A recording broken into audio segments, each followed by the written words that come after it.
Welcome to Anchor Network, where you get updates of things happening around you and things you would like to know. I appreciate everyone who has subscribed to this channel and those who are yet to subscribe. And if you have not subscribed, what are you waiting for? Click the red button and also click the bell icon so that you'll be notified anytime we publish any news. This time around, we have wonderful news for you that you will be glad that you are aware of. Stay tuned.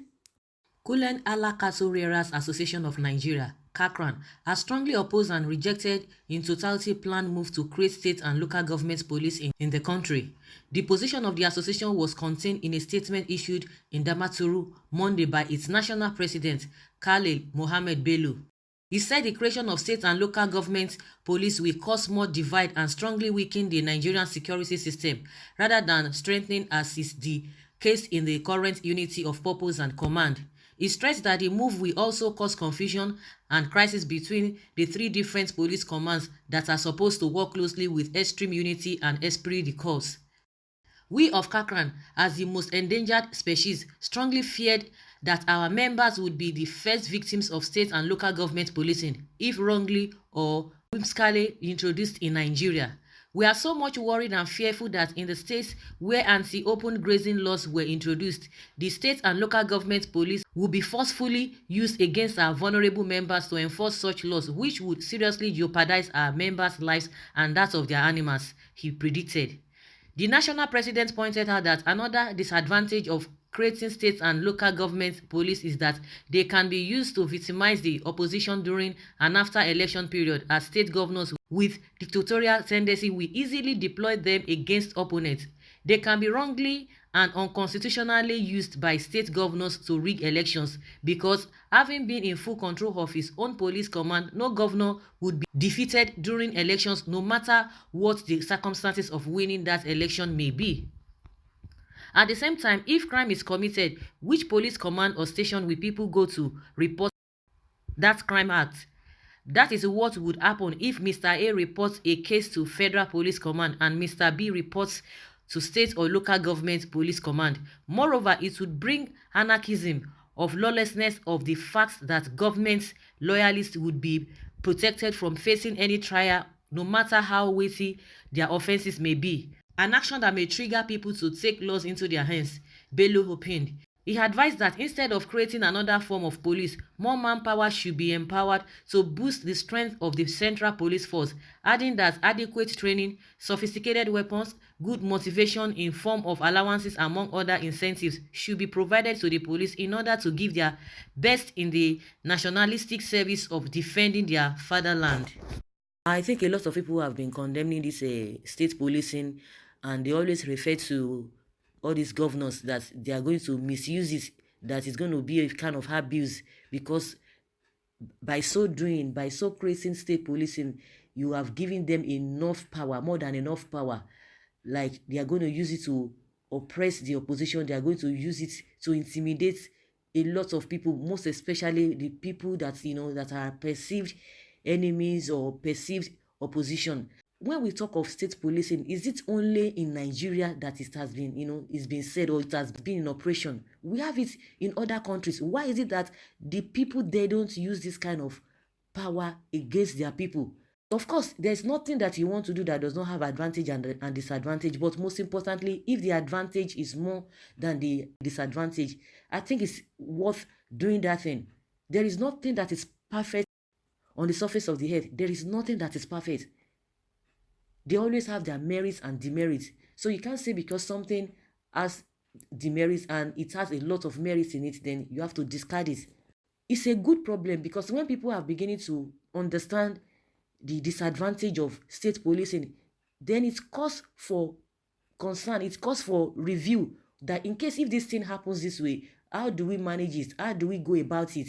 We need to focus on the positive aspect of it. I don't know why we always like to dwell on the negative part. We don't just want to look at the benefit or the advantage or positive aspect of a thing.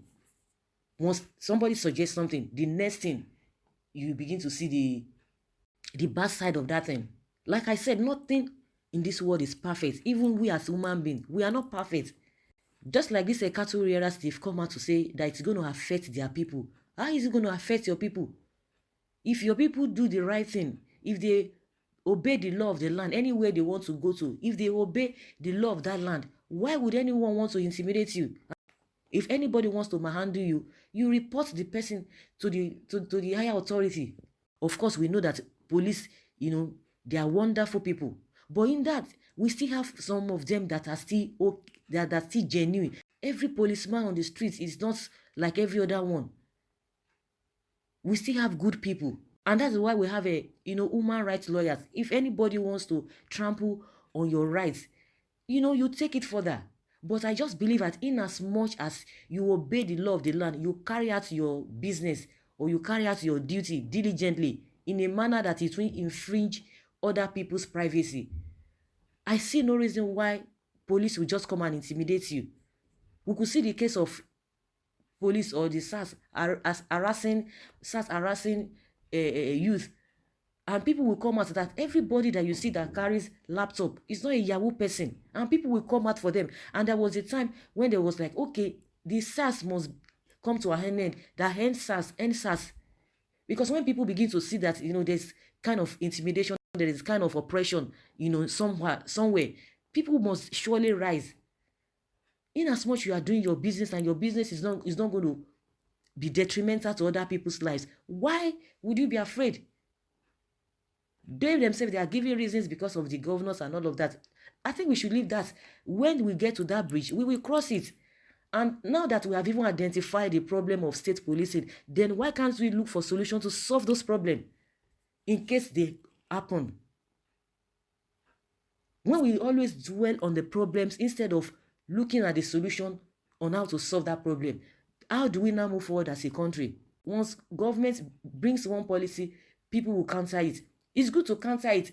By countering it, you will see the problems in that policy. Then it will give room for that policy to be amended or to be reviewed.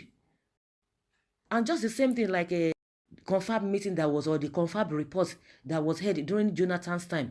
People were like, okay, why didn't Jonathan implement it? They said because he couldn't come back for the second term to carry it out.